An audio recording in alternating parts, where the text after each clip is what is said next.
9 महीने पेट में ढोया, सीने का खून पिलाया, तू जब जब बंदे रोया, तेरे ऊपर माँ का कर्ज है, तेरा काम है कर्ज चुकाना।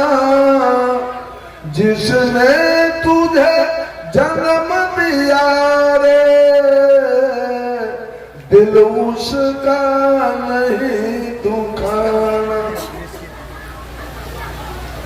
दिन रात तुझे तेरी माँ ने बाहों में तुझे झुलाया, खुद गीले में माँ सोई, सूखे में तुझे सुलाया। तुम कोई भी दुख देकर माँ को कभी न रुलाना। जिसने तुझे जन्म दिया रे, दिल उसका नहीं दुखाना।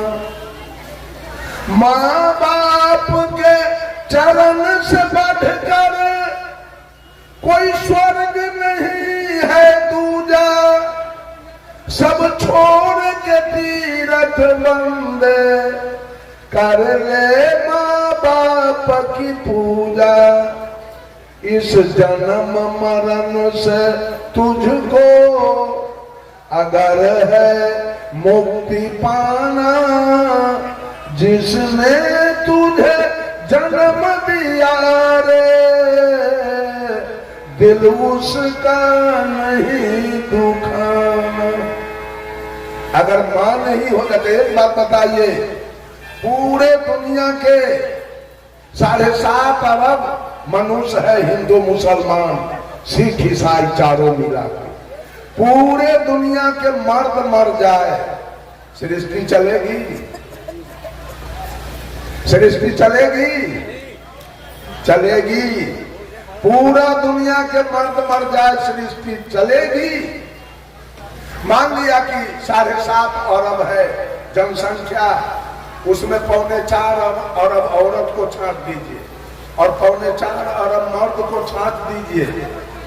4.25 अरब मर्द मर गया और 4.25 अरब औरत जिंदा है।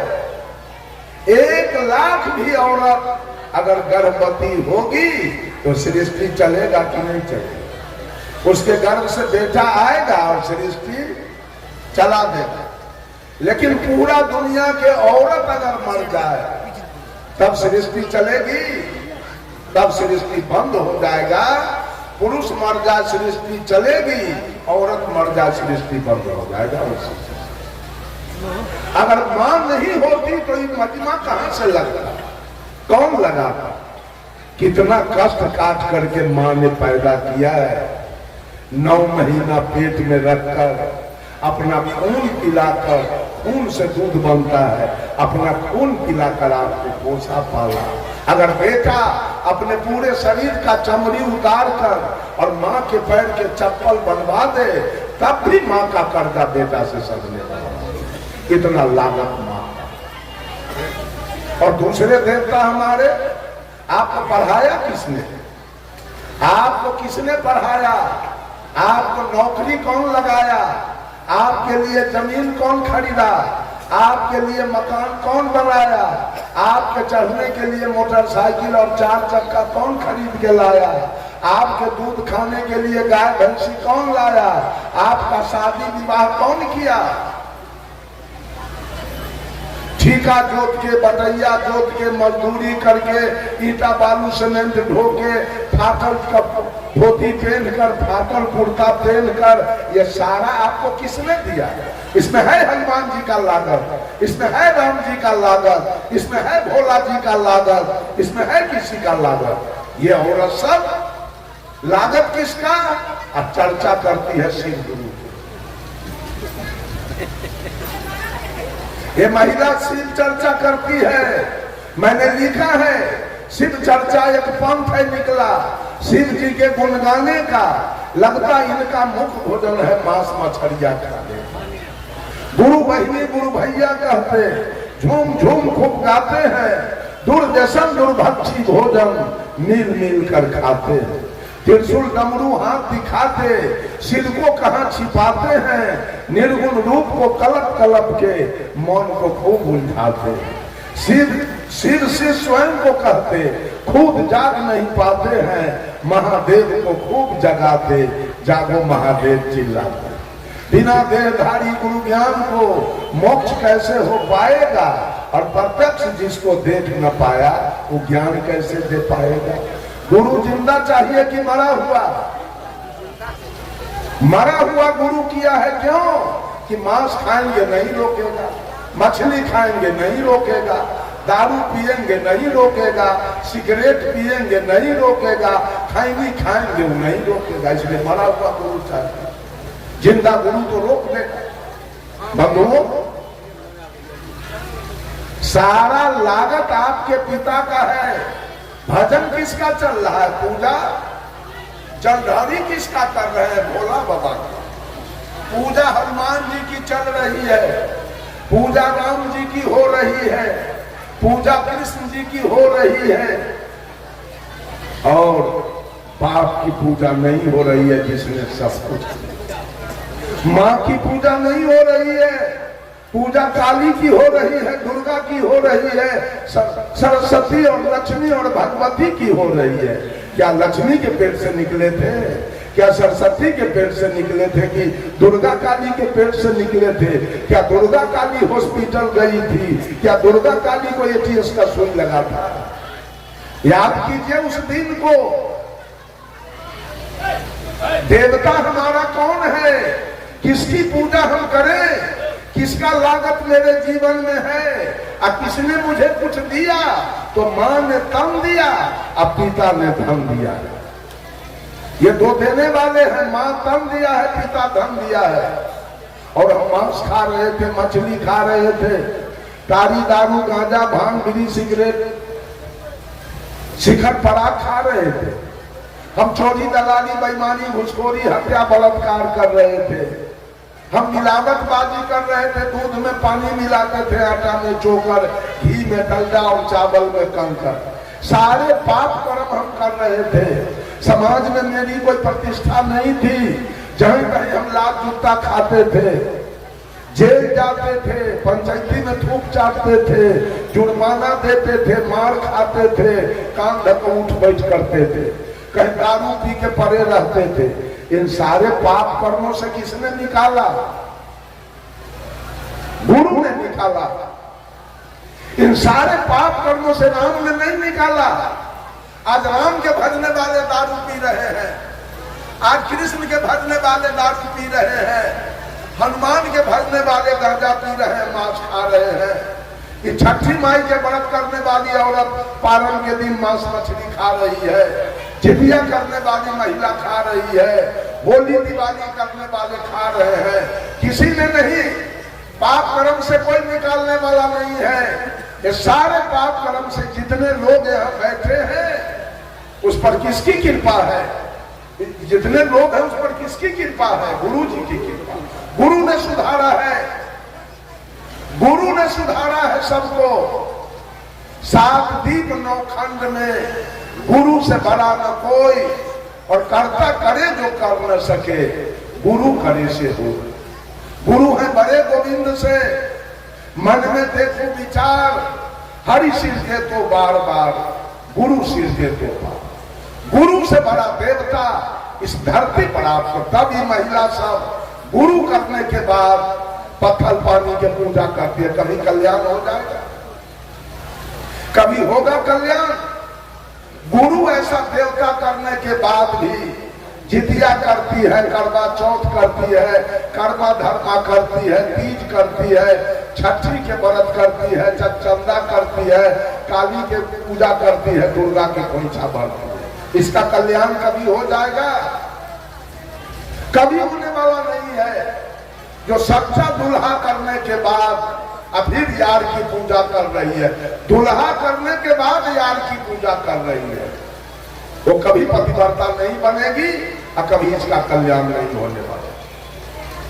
मैंने कहा मां ने तन दिया, पिता ने धन दिया और गुरु ने ज्ञान दिया। इसके सिवा 10 मिनट का समय मैं देता हूं। अब कोई आदमी बोले कि और कोई देवता है जिसका लागत आपके जीवन में है, उसका नाम कोई याद नहीं। ये 3 के सिवा, माता पिता और गुरु के सिवा और कोई देवता है तो उसका नाम बोलिए कि उसका भी लागत मेरे जीवन में है। बोलिए तो कोई आदमी, इसका सफाई मैं करूंगा। ये 3 देवता के बाद और कोई है? सारा दुनिया झूठ का पूजा कर रहा है। सारे दुनिया में झूठ की पूजा हो रही है, कहीं सत्य नहीं है। सत्य की पूजा है मां की पूजा करना, पिता की पूजा करना और गुरु की पूजा करना। ये 3 देवता का लागत मेरे जीवन में है। ये तीनों ने मुझे दिया।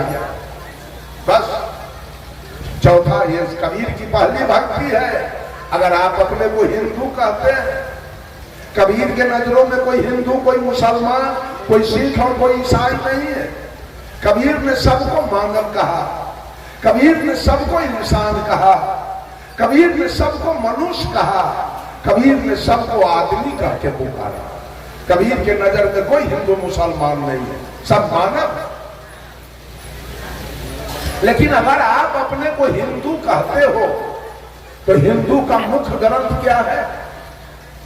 हिंदू का मुख्य ग्रंथ वेद। और वेद ने किस देवता को माना? वेद ने नहीं कहा राम देवो भव, कृष्ण देवो भव, ब्रह्मा देवो भव, विष्णु देवो भव, महादेव देवो भव, काली दुर्गा देवो भव। वेद ने कहा मातृ देवो भव। वेद ने कहा मां देवता है। वेद ने कहा पितृ देवो भव। वेद ने कहा पिता देवता है। और वेद ने कहा आचार्य देवो भव। वेद ने कहा गुरु देवता।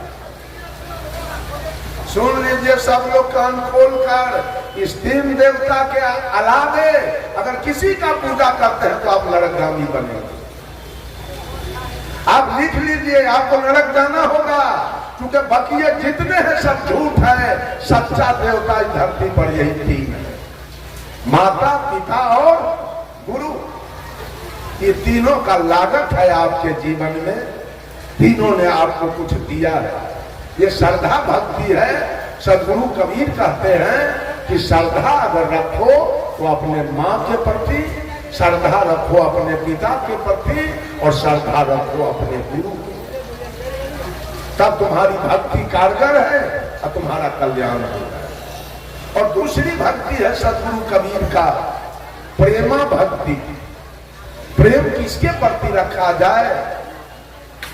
बंधुओं, कबीर साहब ने कहा पोथी पढ़ी पढ़ी जगमुआ, पंडित भयान को ढाई आखर प्रेम का, पढ़े सो पंडित हो। शाह कबीर ने कहा जगत में पंडित कहीं मैंने देखा नहीं, कभी देखा नहीं पंडित। आप लोग कहेंगे इतना तो पंडित है जगत के अंदर। सदगुरु कबीर के नजरों में कहीं पंडित है नहीं।